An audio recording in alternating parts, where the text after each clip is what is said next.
James Collins, a wealthy and well-known entrepreneur, had always been a man of ambition and control.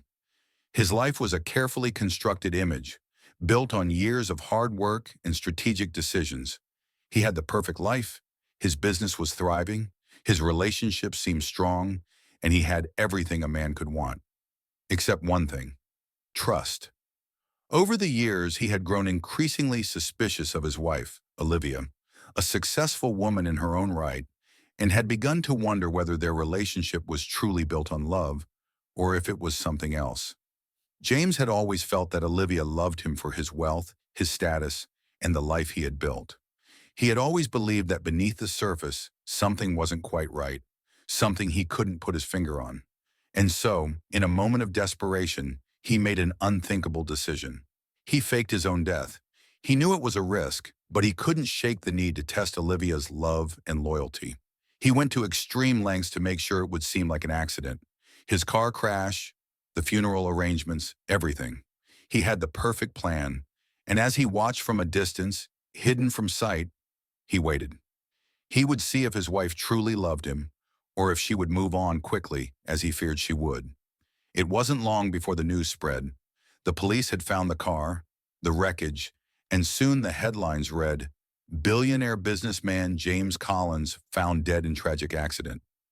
James kept his distance, hidden away from the world, as he watched Olivia's every move. The days after his supposed death were hard for him.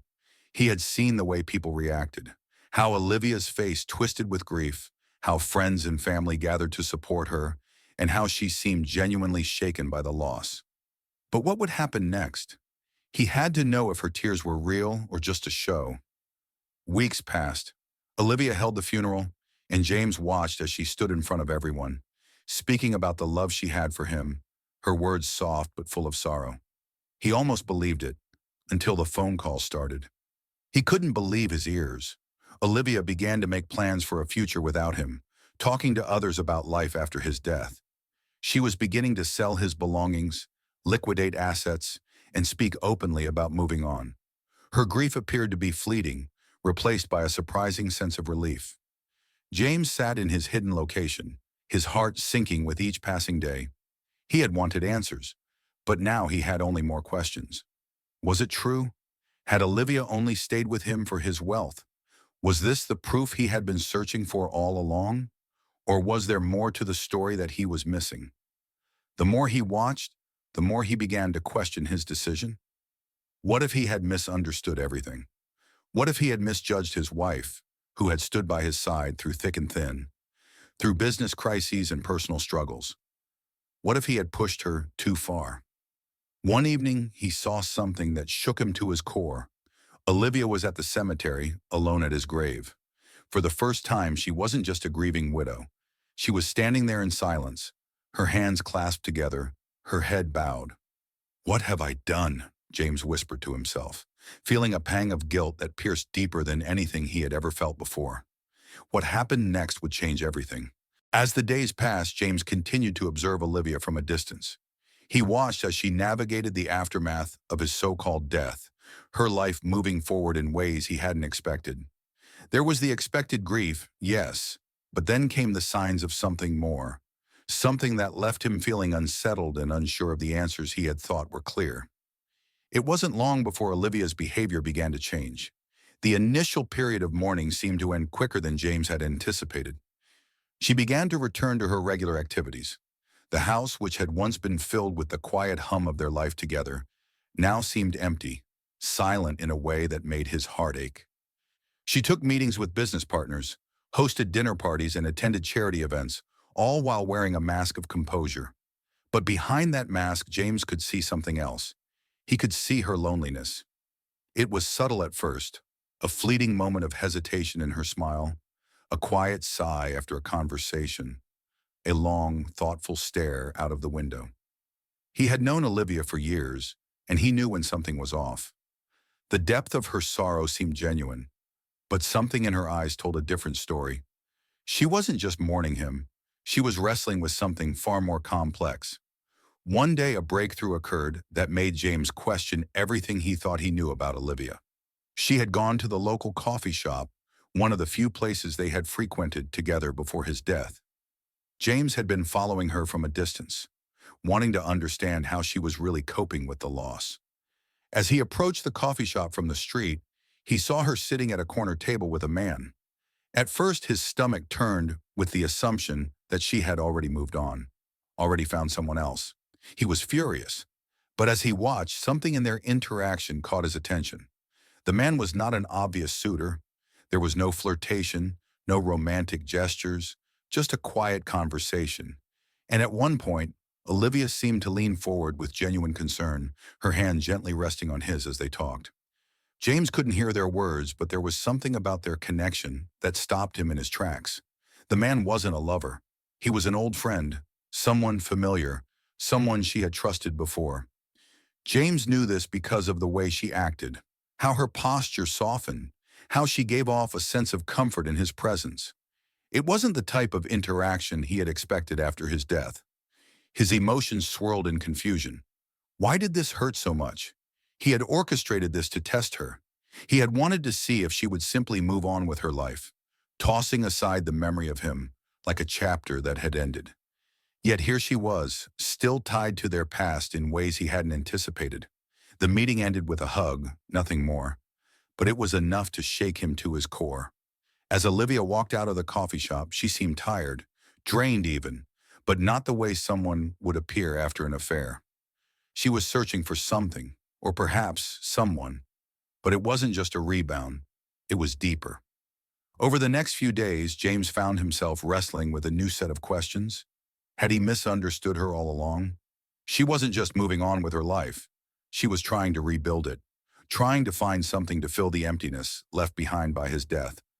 But it wasn't another man she was seeking. She was seeking peace. The more he watched, the more he realized that Olivia's actions weren't those of a woman trying to replace him. They were the actions of someone who had been left with a gap in her life, someone who had to figure out how to fill that space without him, without the certainty of what had been their shared world. But the revelation didn't make him feel any better. It didn't make him feel relieved or like he had gained any clarity. Instead, it deepened the guilt that was already eating away at him. What had he done? Then came the unexpected. A few nights later, while he was sitting in the dimly lit room of the apartment he had been staying in, James received an email. At first, he thought it was just a notification, something irrelevant. But then he opened it, and the subject line stopped him cold. "I need to talk." It was from Olivia. The email was short, almost like a cry for help. "I don't know how to explain this, but I can't do this on my own anymore. There are things you don't know, things I've never told you. Please just come home." James's heart pounded in his chest. The email was addressed to him. The man who, to her, was dead.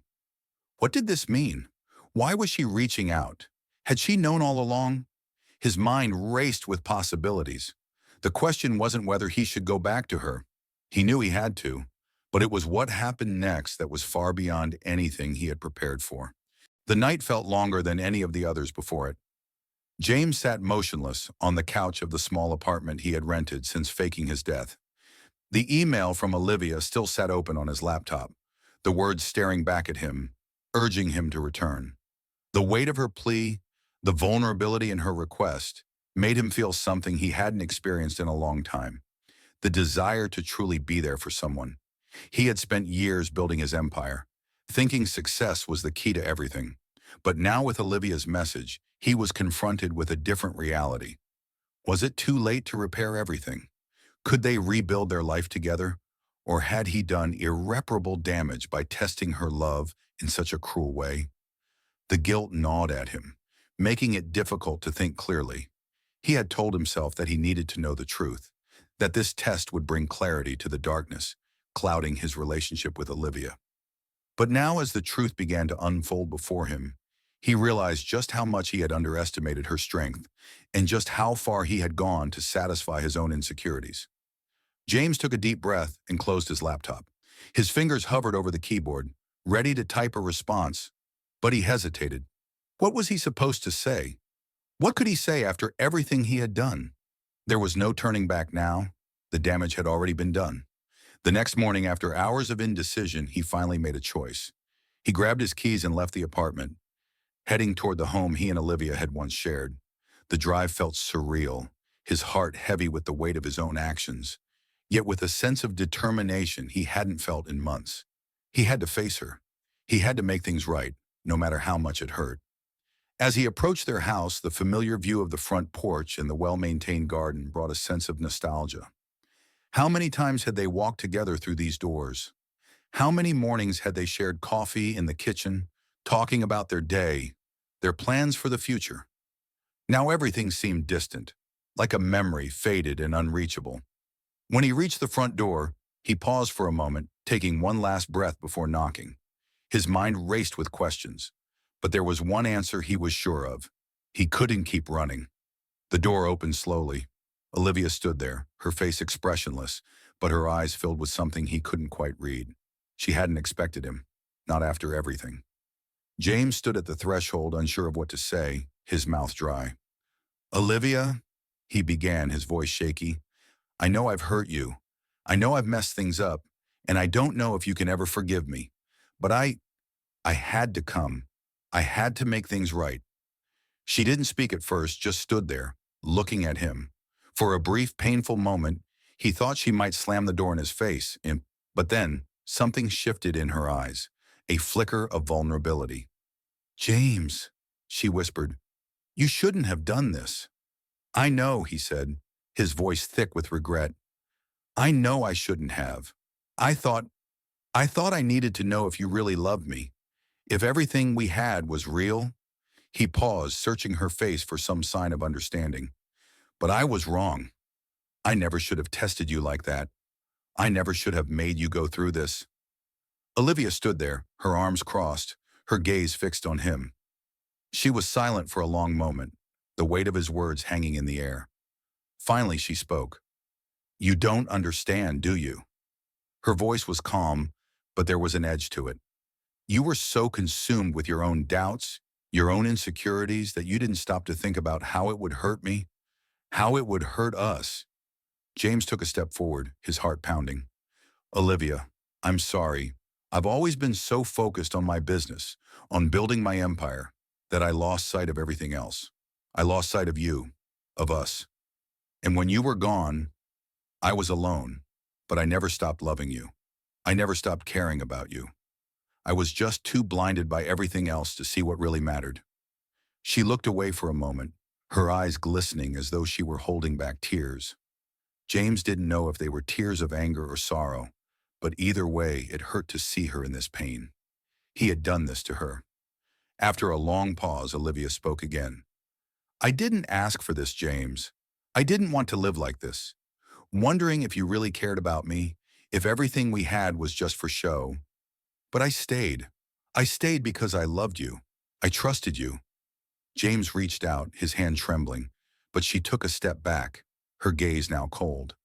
"I don't know if I can ever trust you again," she said softly. "I don't know if I can forgive you for this." The words hit him like a punch to the stomach. Forgiveness.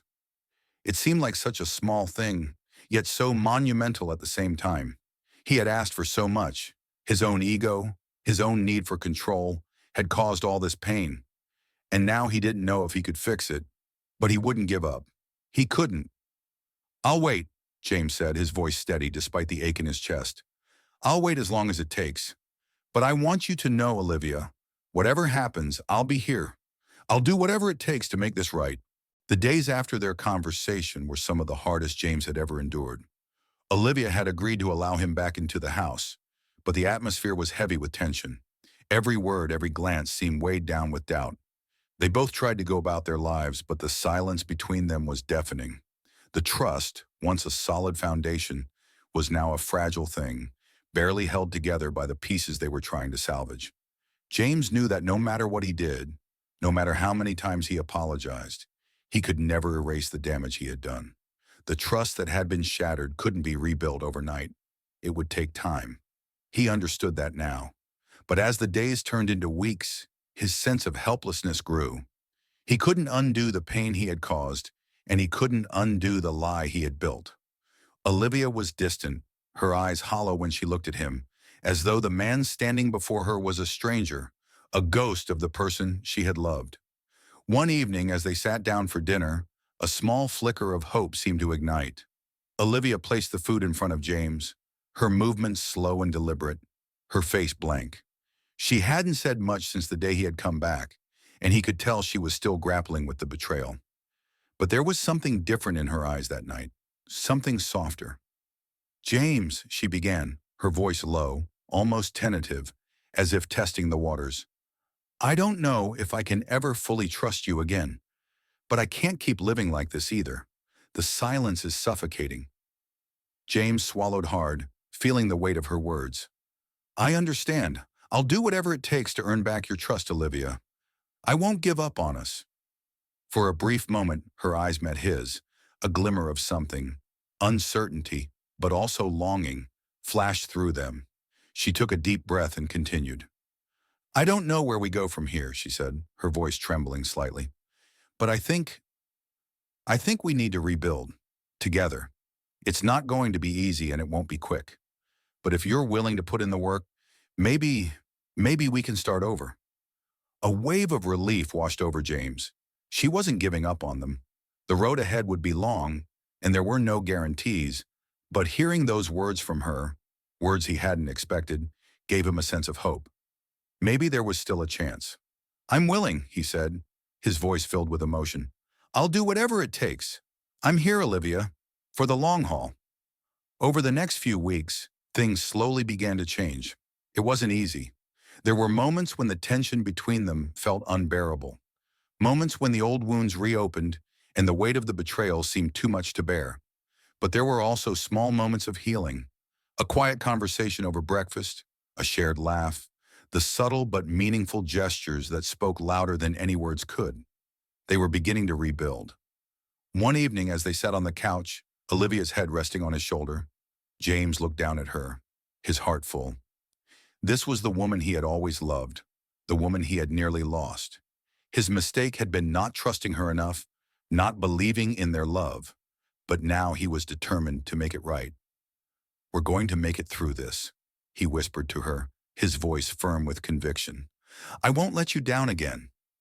Olivia didn't say anything, but the way she held him a little tighter, the way she leaned into him, spoke volumes. It wasn't forgiveness yet, but it was something. A glimmer of hope that they could find their way back to each other. And in that moment, James realized that the hardest part of his journey wasn't just proving his love to Olivia, it was proving it to himself. He had tested her, but in the end, it was he who needed to be tested. And now he was ready to face the challenge of being the husband she deserved. As weeks turned into months, the air between James and Olivia began to shift. What had once been cold and distant slowly started to warm. Each day they took small steps toward healing. James had learned that love wasn't just about grand gestures or overwhelming displays of emotion. It was about consistency, understanding, and patience. Olivia, in turn, began to soften. She had learned to trust him again, but it wasn't easy. It was a slow process, and there were days when she doubted if their relationship could ever be the same. But those moments of doubt became fewer, replaced by the quiet growth of a connection that had been tested but not destroyed. James had committed himself to rebuilding the trust they had lost, and Olivia had committed to being open to the possibility of a future together. They talked more, listened to each other, and shared not just their thoughts but their feelings, the unspoken fears, the quiet hopes, and the love that had always been there, waiting to be nurtured again. One evening, months after the day James had returned and Olivia had opened her heart to the possibility of reconciliation, they sat on their back porch. The sun was setting, casting a warm glow over their quiet garden. The air was filled with the soft hum of the evening, the world slowing down, and for the first time in a long time, they both felt a deep sense of peace. James turned to Olivia, his eyes searching hers. "I know I've made mistakes," he began, his voice steady but full of sincerity. "But I want you to know, I will never take you for granted again. I'll spend every day proving that I'm worthy of your trust." Olivia smiled softly, her eyes softening as she reached out to take his hand. "I know," she said simply. "I see the changes in you, and I see the love. That's all that matters now." For a long moment, they simply sat there, their hands intertwined, feeling the weight of the past lifting, replaced by the promise of the future. It was a quiet moment, but one full of meaning. They had been through the storm, and now they were standing together in the calm. Later that evening, after a quiet dinner, Olivia looked at James and said, "Let's make new memories together. Let's rebuild, but not just our relationship. Let's build the life we always dreamed of." James nodded, his heart swelling with gratitude and love. "Together," he agreed, "we'll build something better than before." And for the first time in what felt like forever, they both believed it. They had weathered the hardest part, the storm of doubt, the testing of love, the betrayal, and they had come out on the other side, stronger than before. As they moved forward, James knew that the path ahead wouldn't always be easy, but he also knew that it was one he was willing to walk, hand in hand with Olivia. And as they embraced the future, they did so with a renewed sense of commitment, love, and hope. They had found each other again, and this time, nothing would tear them apart. Subscribe and press the bell icon so that you never miss the amazing video.